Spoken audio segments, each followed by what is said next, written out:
There it goes. Welcome everybody to the Return to God Now Prayer Apostolate. This is the first interview for our new apostolate, which started in the summer of 2020. With me is the President Emeritus of Fontbonne University and author of Golden Nuggets, Wisdom from Above and Below the Heavens. He is Dennis C. Golden. Welcome. Thank you, Paul, very much. It's an honor to be with you this morning. Now, you go by Denny, right? Because I don't want to assume anything. Is that all right? If I That's call fine. you Denny? Yes, preferable and fine. Yes, sir. Our guest has a myriad of life experiences. I'm only going to give you a sliver of it as I read his bio. Denny grew up in Queens, New York City. He attended Holy Cross High School. Subsequently, he earned his undergraduate degree at the College of the Holy Cross, his master's from Assumption College, and his doctorate from Boston College. Because he was an outstanding collegiate football player, Denny was drafted by the Dallas Cowboys in 1963. But, in the spirit of Robert Frost, he took the road less traveled, and that made all the difference. That road was to bypass the opportunity to play professional football in the NFL, to serve the United States of America as a Marine Corps officer from 1963 to 1966.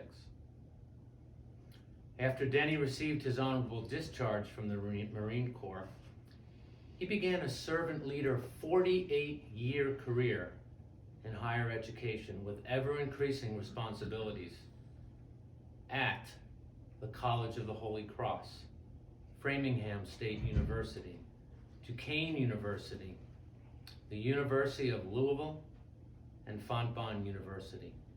He also rendered service as the president of NASPA, the National Association of Student Personnel Administrators, and as the chairperson of ACCU, the Association of Catholic Colleges and Universities. When Denny retired in 2014, you really never did retire, did you? No, I failed retirement, Paul. He and his wife Monica relocated from St. Louis, Missouri, here to Huntersville, North Carolina.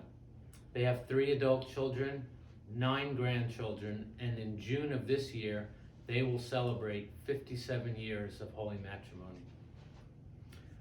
Once retired, perhaps more than ever before, Denny realized that he is a Christian under construction, whose personal duty is to be the best person that he can be, to seek redemption, and to hopefully earn eternal salvation in heaven. The what that drives Denny is rooted in his belief in the gospel message of Jesus Christ and his understanding that he has an obligation to obey God's commandments and serve others to the best of his ability. The why that drives Denny is the reality and danger of unrestrained secularism and a self-imposed commitment to be a 21st century crusader for Christ, who is dedicated to doing the more in the spirit of the new evangelization. So in 2014 and 15, Denny heard God's call to write it down. He responded with his yes, his fiat, and the result was this wonderful book, Golden Nuggets. We're going to go through some of the book in a little bit. This book is a must-read for faith seekers of all ages who have both the humility and the courage to dig deep and discover the God-given gold nuggets in their lives. So Denny, let's jump right into the book. There is a chapter entitled Not a Cradle Catholic. Can you share a little bit about that with us? Well, Paul, everybody has their roots, and mine were being the son of a Russian Jewish father and an Irish-Italian mother. In my early years, I never saw the inside of a synagogue nor a Catholic church, or any church for that matter.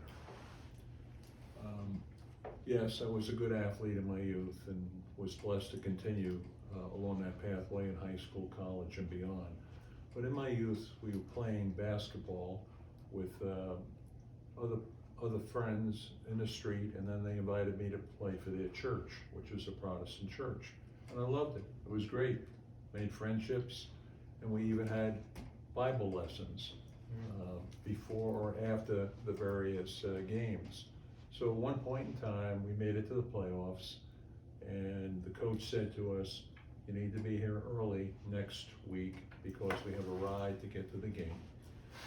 And that afternoon, I told my mother the day after the game, I said, "Mom, we got to eat early because I've got to get over to church first because we're doing Bible lessons before the game, not after the game." And she looked at me and she said, "You're taking Bible lessons. Do you like them?" I said, "Yes, I do." And she said, "Well, good. I'll feed you. Good luck in the game." I forget if we won or lost the game. That's irrelevant. But what is not irrelevant is the next day I came home from public elementary school. My mother was waiting for me. I went to take my jacket off and run out and play. And she said, "Not so fast. We're going for a ride." So we hopped in the car. We drove over to Blessed Sacrament Church in Bayside, Long Island. The next thing I know, I'm in Father Masterson's office with my mother saying, "Father Masterson, I've been away from the church for a few years. This is my son Dennis. I want him to become a Catholic." So I was in elementary school at that time, and then I went through a speed course of prayers, confession, First Communion, confirmation, sort of in walk time. And I've been trying to be a devout Catholic ever since. But no, I was not a cradle Catholic. So your mom had a huge influence, obviously, Absolutely. from that day on. Denny, talk to us a little bit about Holy Cross High School. I know when we've spoken previously, that experience was significant in your life. And just maybe share with the audience listening, watching, how the brothers helped you during that time. Their assistance is inestimable. When we were the first class in that high school. We entered in 1955, first graduating class in 1959. At that time, the brothers actually lived in the high school building on the 4th floor. They had their own rooms there. That was off limits for us. We never went up there, obviously. And they were totally committed to everything we needed to do, be it intellectual, social, developmental, psychological, career advice, and so forth. But there's an antecedent to that, Paul. I went to public elementary school, as I mentioned previously. I didn't know anything about Catholic high schools. I wanted to go to Bayside High School with my so-called running buddies. And my mother said, "I want you to take the test for Holy Cross High School." Now, you mentioned, I have an undergraduate degree from Holy Cross, a master's degree from Assumption, a doctorate from Boston College, and I've also done postdoctoral work at Harvard a couple times. So, fact of the matter is, when I look back in 1955, I failed the entrance exam to that high school.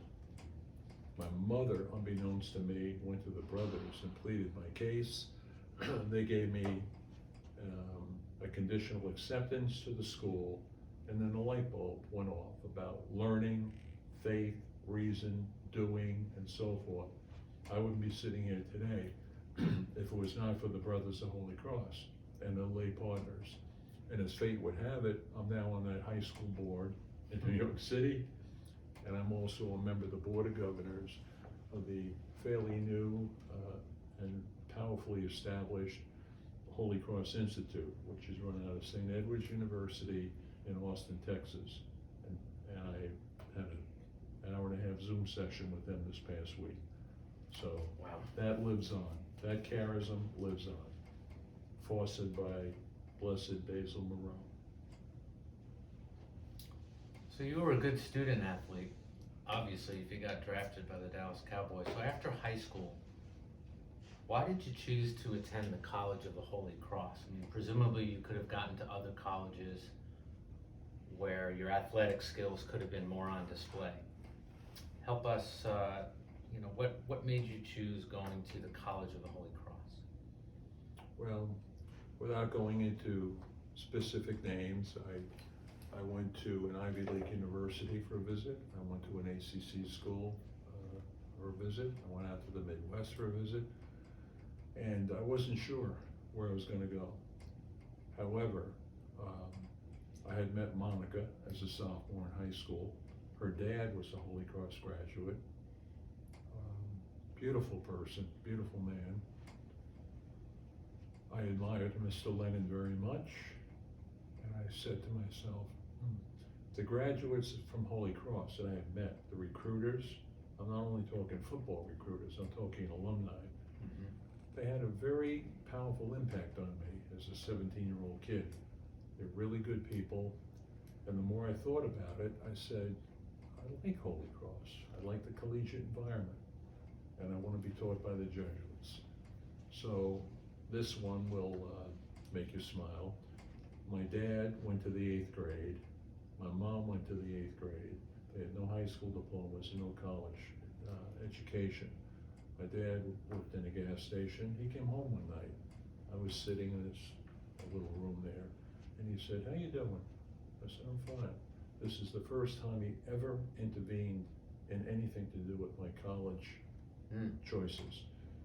And he said, don't you have to make a college choice soon? I said, yeah, I do. He said, what are all those letters on your bed? I said, those are from various coaches at various institutions. And he looked at me and said, do you have one from Holy Cross? I said, yes. He said, isn't that where Monica's father went to school? I said, yes. He said, let me just see the other letters for a minute. I handed it to him, took them, put them in the trash can. He said, this is where you're going to college.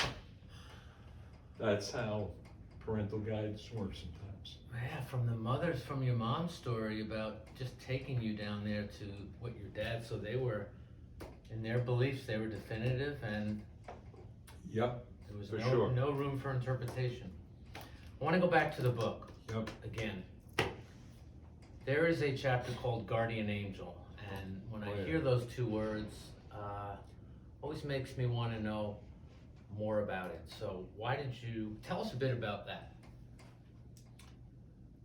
Well, a starting point, you can believe that you're a person with a soul, or a soul with a personage.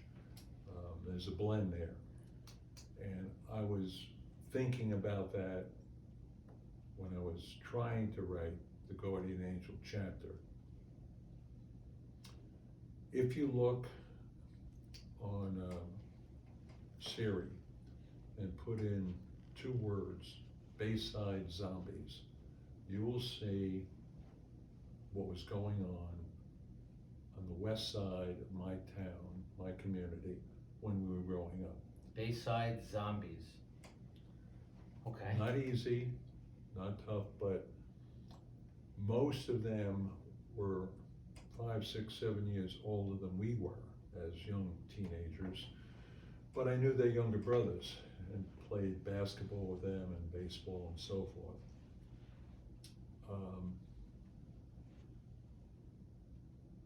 I'm not going to speak much more about that organization, but we were told by the police athletic lead and many people to stay clear, okay?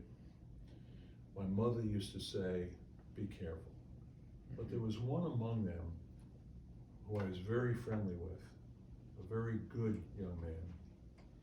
I'm just going to give you his first name, John. And John and I maintained our friendship, although he was with that organization and he was with the other high school. One night, a phone call came, and he said, hey, Denny, I'd like to come over and see you. We've got a couple guys, we've got a car, we're just gonna go for a ride. We'd like you to join us. Very polite, so forth. He was my size, he was not a small fella. So he came in, very polite to my mother, and I said, Mom, I'll see you later. Just as I'm walking out the door, she says, be careful. I said, I understand. The car was outside, it was a winter night, as I recall, and the engine was boom, boom, boom. 2 other fellas are in the car. I knew them both. I wasn't really friendly with both of them. All right, hop in, let's go. We got a couple 6 packs of beer, we're going for a ride. I opened the door, on the right-hand side, rear of the car, went to step in. The next thing I knew, I'm back on the curb. I didn't think that through. I ended up back on the curb. And they're encouraging, get in the car, let's go. No, I'm not going. And some words were exchanged. They weren't happy that I wasn't going. And about a minute later, they sped off, and I went back up the steps into the apartment, opened the door. My mother said, what are you doing back here? I thought you left. I said, I decided not to go. That chapter in this book, I remember the wording. I said, sometime thereafter. I can't remember if it was the day after or how soon after. My mom said, did you read the paper today? I said, no, not yet. She says, read about your friends. I said, well, they drank their beer. They went out 2 or 3 towns beyond where we lived, onto Nassau County, broke into a supermarket. An off-duty police officer saw their car out front of the supermarket. He went in to investigate. The silent alarm had already gone off, and the uniformed police were on their way there. And when he went in and asked them, hey, what are you guys doing here? One of these guys had a rifle, and he killed the police officer.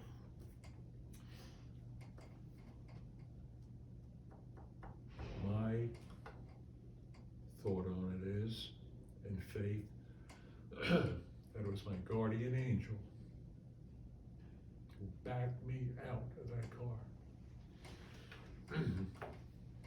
Oh. The devil never sleeps.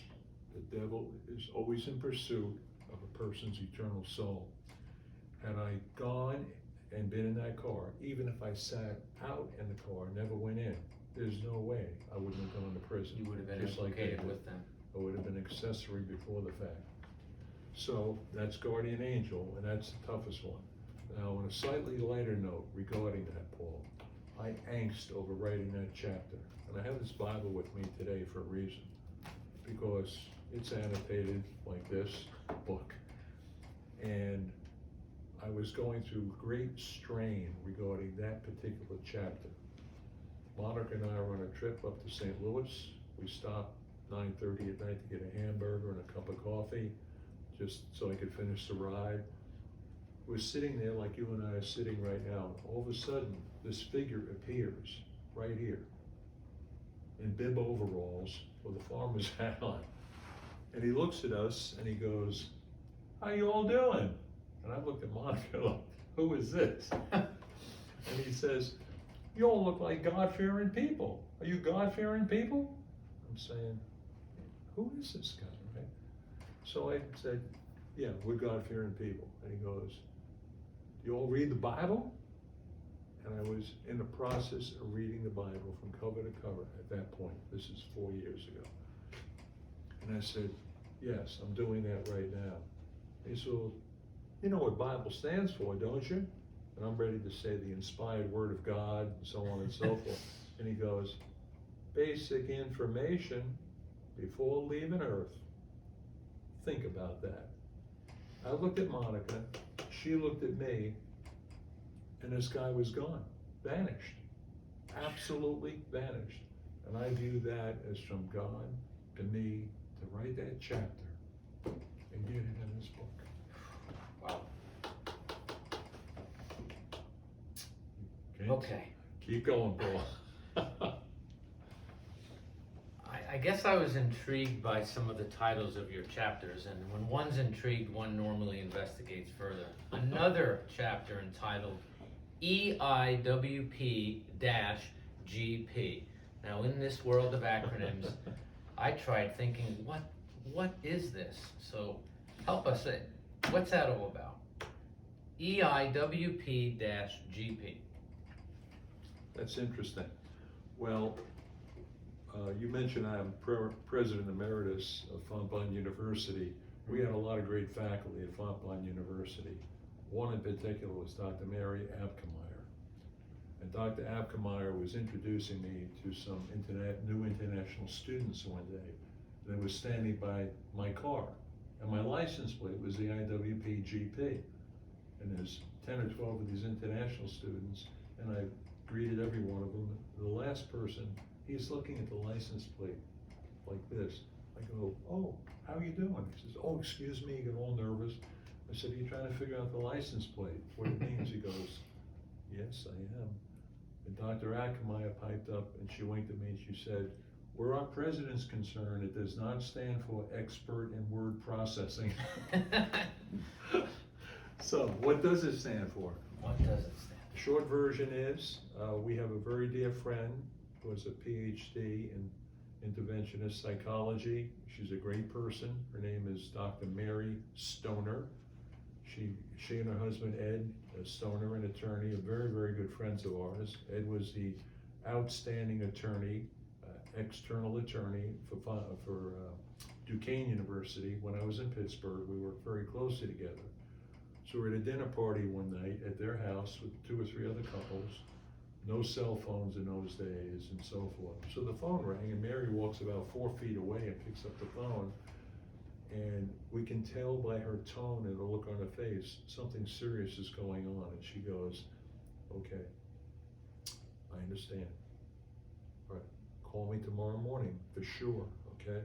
And then in her inimitable style, she says, oh, who would like more, that happened twice. And the third time the phone rang, her expression was different. And she said, that is great news. Okay, thank you. You're doing a terrific job with that person. Yes, I'll be there. And she hung up the phone with this great sigh of relief. And her husband looked across the table and said, Mary, is that an EIWPGP? And she goes, yes, it was, Ed. And we're looking at each other like, what are they talking what are they talking about? So prior to dessert, someone said, Mary, you were talking in code with Ed. We don't want to be, intrusive, but what does EIWPGP stand for? She goes, oh, think about the Bible. Everything is working perfectly. God's plan, not our plan. EIWPGP, Paul, that's what it stands for. Everything is working perfectly, God's plan. God's plan. And in terms of my faith, I've always tried to put trust in God because where I've gone to school, where I was in the military, my decisions about yes to the NFL or another course of action, and throughout my 48 years in higher education, in my darkest hours, that always happened. God's plan. And it was the better plan. Danny, share with us some situations in your life where you needed to turn to God. You needed to turn to prayer. Maybe some difficult situations. Well, I think going back to Guardian Angel for a moment, that taught me that when the devil starts to work on you, the evil one works on you, you feel it and you know it. And the way to address it is to be humble and say, Jesus, help me. Jesus, please help me.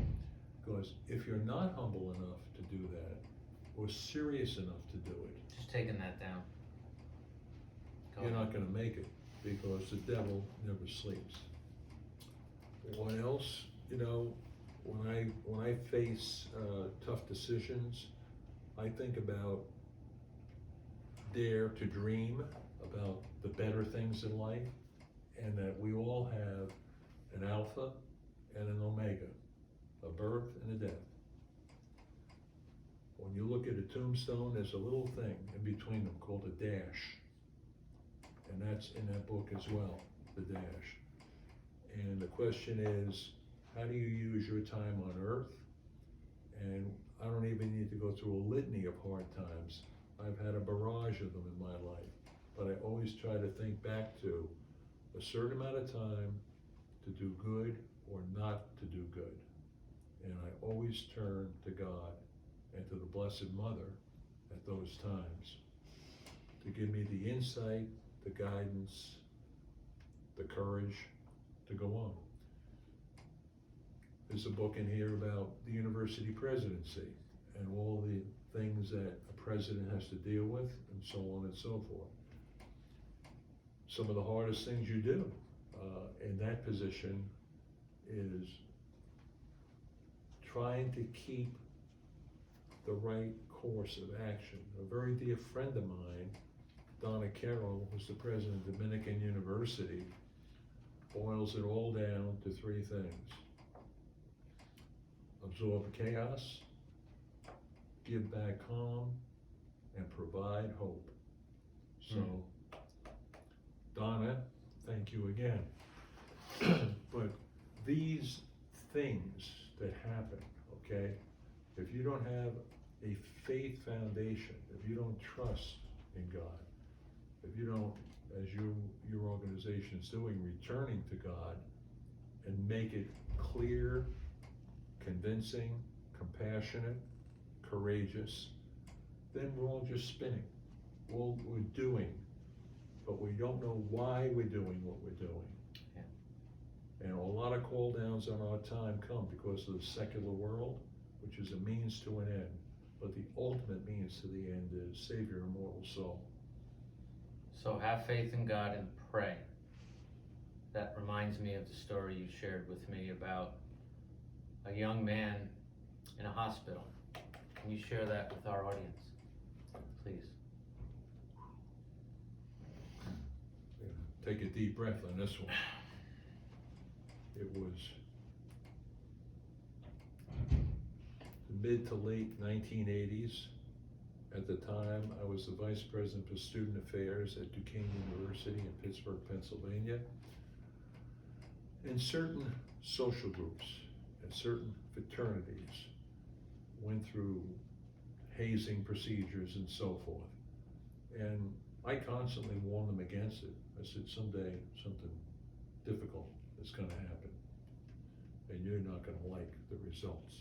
Well, there's a park in the greater city of Pittsburgh called Frick Park. It's over near the University of Pittsburgh and CMU. And this group went up to Frick Park. There was a young candidate for their group. Yes, he had some alcohol, too much alcohol, and a bunch of them did as well. They realized at a certain point that they had to get out of that park and get back to a safe zone. So they drove back toward the campus. Duquesne's directly across the street from Catholic Hospital. And they were going to take him to a dormitory, give him a cold shower, and sober him up. One person in the car with this young man very, very strongly urged that they take this young man to the hospital, not to the dormitory. I didn't know any of this was going on. I found out all this later. That young man was my eldest son, Patrick, who did the right thing. Phone rang at home. I get a call from the hospital. I get a call from the police that a Duquesne student's in the hospital, in the emergency room. Serious danger, get there as soon as possible. I got dressed, my wife's an RN. We drove right into the city of Pittsburgh, got to the hospital, walked in. The waiting room was filled with Duquesne students, and they all came up to me, talking to me, and I said, no, not now. I gotta get into the emergency. And the doctor's beckoning me in. So, and I went, and the doctor looked at me, and I looked at the doctor, and he said, Dr. Golden, I think it's too late. He's gone. And he's laid out on the table, on a sheet, bright lights over his head. I look at the monitor, nothing's happening. This all happened, Paul, in about 3 minutes or less from the time I got to the hospital till I was in there. Nurses are there, emergency people are there, 2 or 3 doctors are there. And I said, well, I don't think he's gone yet. I'd like not to believe that he is. So let's pray.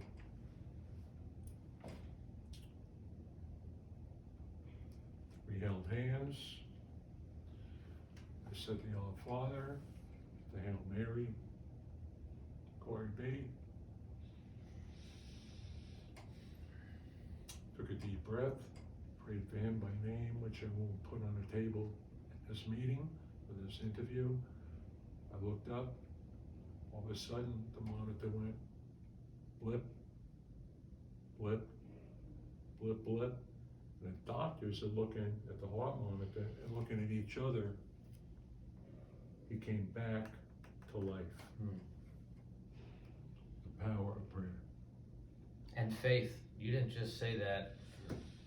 You believed that God could do anything. And in that instant, he wasn't ready for this young man. Wow. We can keep going on and on. Denny, you're an amazing storyteller. Your life experiences. I think we're nearing the time we have together. One last thing. Who doesn't like to hear a good story? Along the lines of prayer and turning to God when you need Him. 2 words I'm going to mention.